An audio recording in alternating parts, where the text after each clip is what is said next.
नमस्कार दोस्तों, मैं हूं कंचन और आप सब देख रहे हैं कहानी कंचन की। अगर हम पहली बार मिल रहे हैं, चैनल को सब्सक्राइब कीजिए, नोटिफिकेशन बटन दबा दीजिए ताकि आने वाली हर कहानी में हमारा साथ बना रहे। मुझे आशा है कि 5वें भाग की कहानी आप लोगों ने सुन लिया होगा। चलिए आइए शुरू करती हूँ 6वीं भाग। होरी को रात भर नींद नहीं आई। नीम के पेड़ तले अपनी बांस की खाट पर पड़ा बार बार तारों की ओर देखता रहा। गाय के लिए एक नांद गाड़नी है, बैलों से अलग उसकी नांद रहे तो अच्छा। अभी तो रात को बाहर रहेगी, लेकिन चौमासे में उसके लिए कोई दूसरी जगह ठीक करनी होगी। बाहर के लोग नजर लगा देते हैं, कभी कभी तो ऐसा टोना टोटका कर देते हैं, गाय का दूध ही सूख जाता है, थन में हाथ लगाने नहीं देती, लात मारती है, नहीं बाहर बांधना ठीक नहीं। और बाहर नांद भी कौन गाड़ने देगा। करिंदा साहब नजर के लिए मुंह फैलाएंगे। छोटी छोटी बात के लिए राय साहब के पास फरियाद ले जाना भी उचित नहीं। और करिंदे के सामने मेरी सुनता कौन है। उनसे कुछ कहूँ तो करिंदा दुश्मन हो जाए। जल में रहकर मगरमच्छ से बैर करना लड़प्पन है। भीतर ही बांधूंगा।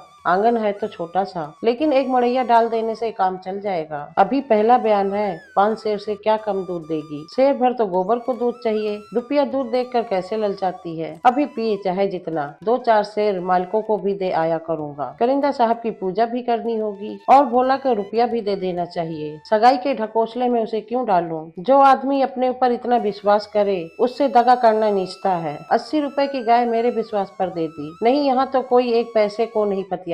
सन में क्या कुछ मिलेगा। अगर 25 रुपए भी दे दूं तो भोला को ढाढ़स हो जाए। धनिया को नाहक बता दिया, पैसे गाय लाके बांध देता तो चकरा जाती। लगती पूछने किसकी गाय है, कहाँ से लाए हो। खूब दिख करके तब बताता, लेकिन जब पेट में बात बचे भी, कभी 2-4 पैसे ऊपर से आ जाते हैं, उनको भी तो नहीं छिपा सकता। और यह अच्छा भी है, उसको घर की चिंता रहती है। अगर उसको मालूम हो जाए कि इनके पास भी पैसे रहते हैं तो फिर नखरे बघाड़ने लगे। गोबर जरा आलसी है, नहीं तो मैं गाय की ऐसी सेवा करता जैसी चाहिए। आलसी वालसी कुछ नहीं है, इस उम्र में कौन आलसी नहीं होता। मैं भी दादा के सामने मटर गश्ती ही किया करता था। बेचारे पहर रात से कुट्टी काटने लगते, कभी द्वार पर झाड़ू लगाते, कभी खेतों में खाद फेंकते। मैं पड़ा सोता रहता, कभी जगा देते तो मैं बिगड़ जाता और घर छोड़कर भाग जाने की धमकी देता। लड़के जब अपने माँ बाप के सामने भी जिंदगी का थोड़ा सा सुख न भोगेंगे तो फिर जब अपने सिर पड़ गई तो क्या भोगेंगे। दादा के मरते ही क्या मैंने घर नहीं संभाल लिया। सारा गांव यही कहता था,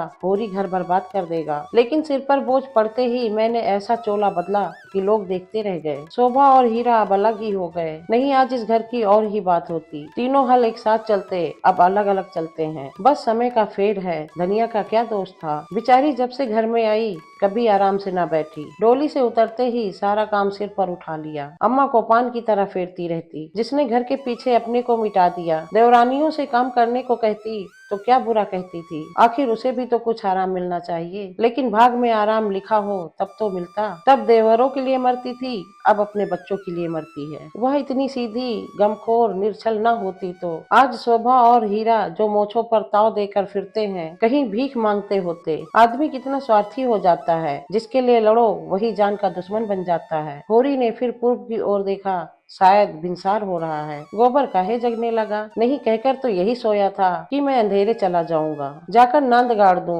लेकिन नहीं, जब तक गाय द्वार पर ना आ जाए नांद गाड़ना ठीक नहीं। कहीं भोला बदल गए या किसी कारण से गाय ना दी तो सारा गांव तालियां पीटने लगेगा। चले थे गाय लेने। पट्टे ने इतनी फुर्ती से नांद गाड़ दी मानो इसी की कसर थी। भोला है तो अपने घर का मालिक, लेकिन जब लड़के सयान हो गए तो बाप की कौन चलती है। कमता और जग्गी अकड़ जाए तो क्या भोला अपने मन से गाय मुझे दे देंगे। कभी नहीं। सहसा गोबर चौंक कर उठ बैठा और अपनी आंखें मलते हुए बोला, अरे यह तो भोर हो गया, तुमने नांद गाड़ दी दादा। होरी गोबर के सुगठित शरीर और चौड़ी छाती की ओर गर्व से देखकर और मन में यह सोचते हुए कि कहीं इसे गोरस मिलता तो कैसे पट्टा हो जाता, बोला, नहीं अभी नहीं गाड़ी। सोचा कहीं ना मिले तो नाहक भद्द हो। गोबर ने त्योरी चढ़ाकर कहा, मिलेगी क्यों नहीं। उसके मन में कोई चोर बैठ जाए। चोर बैठे या डाकू, गाय तो उन्हें देनी ही पड़ेगी। गोबर ने और कुछ नहीं कहा, लाठी कंधे पर रखी और चल दिया। होरी उसे जाते हुए देखता रहा, अपना कलेजा ठंडा करता रहा। अब लड़के की सगाई में देर नहीं करनी चाहिए। 17वां लग गया,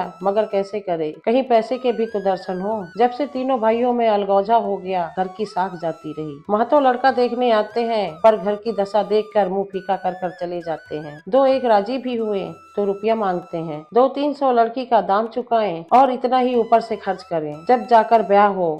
कहाँ से आए इतने रुपए? रास खलिहान में ही तुल जाती है, खाने तक को भी ना बचता। ब्याह कहाँ से हो? अब तो सोना भी ब्याहने लायक हो गई। लड़के का ब्याह ना हुआ ना सही, लड़की का ब्याह ना हुआ तो बिरादरी में हंसी होगी। पहले तो उसी की सगाई करनी है, पीछे देखी जाएगी। एक आदमी ने आकर राम राम किया और पूछा, तुम्हारी कोठी में कुछ बांस होंगे मातो? होरी ने देखा, दमड़ी बसार सामने खड़ा है। नाटा काला, खूब मोटा, चौड़ा मुंह, बड़ी बड़ी मूछें, लाल आंखें, कमर में बांस काटने की कटार खोसे हुए। साल में एक दो बार आके चिक्के कुर्सियां, मोड़े टोकरियां आदि बनाने के लिए कुछ बांस काट ले जाता था। होरी प्रसन्न हो गया, मुट्ठी गर्म होने की कुछ आशा बंधी। चौधरी को ले जाकर अपनी तीनों कोठियां दिखाई, मोल भाव किया और 25 रुपए सैकड़े में 50 बांसों का बयान ले लिया। फिर दोनों लौटे।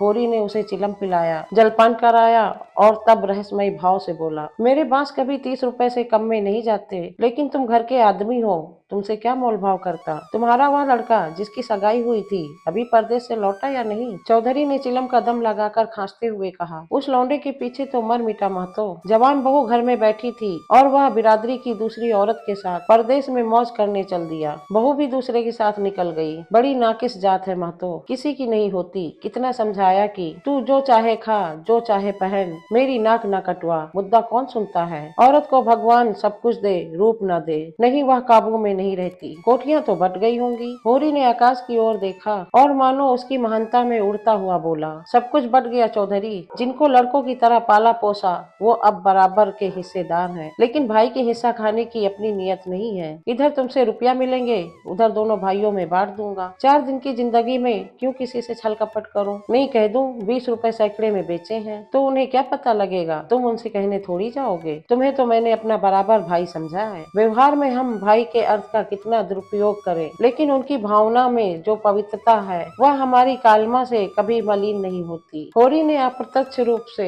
यह प्रस्ताव करके चौधरी के मुंह की ओर देखा कि वह स्वीकार करता है या नहीं। उसके मुख पर कुछ ऐसा मिथ्या विनीत भाव प्रकट हुआ जो भिक्षा मांगते समय जो मोटे भिक्षुकों पर आ जाता है। चौधरी ने होरी का आसन पाकर चाबुक जमाया। हमारा तुम्हारा पुराना भाईचारा है महतो, ऐसी बात है भला, लेकिन बात यह है कि ईमान आदमी बेचता है तो किसी लालच से। 20 रुपए नहीं, मैं 15 रुपए कहूँगा, लेकिन जो 20 रुपए का दाम लो। होरी ने खिसिया कर कहा, तुम तो चौधरी अंधेर करते हो। 20 रुपए में कहीं ऐसे बांस जाते हैं? ऐसा क्या, इससे अच्छे बांस जाते हैं 10 रुपए पर। हाँ, 10 कोस और पश्चिम चले जाओ। मोल बांस का नहीं, शहर के नजदीक होने का है। आदमी सोचता है जितनी देर वहाँ जाने में लगेगी उतनी देर में 2-4 रुपया का काम हो जाएगा। सौदा पट गया। चौधरी ने मिर्जई उतार कर छान पर रख दी और बांस काटने लगा। ऊख की सिंचाई हो रही थी। हीरा बहू कलेवा लेकर कुएं पर जा रही थी। चौधरी को बांस काटते हुए देखकर घूंघट के अंदर से बोली, कौन बांस काटता है? यहाँ बांस न कटेंगे। चौधरी ने हाथ रोक कर कहा, बांस मोल लिया है, 15 रुपए सैकड़े का बयाना हुआ है, सेत में नहीं काट रहे हैं। हीरा बहू अपने घर की मालकिन थी। उसी के विद्रोह से भाइयों में अलगौझा हुआ था। धनिया को परास्त करके शेर हो गई थी। हीरा कभी कभी उसे पीटता था। अभी हाल में इतना मारा था कि वह कई दिन तक खाट से न उठ सकी, लेकिन अपनी पदाधिकार वह किसी तरह न छोड़ती थी। होरी क्रोध में उसे मारता था,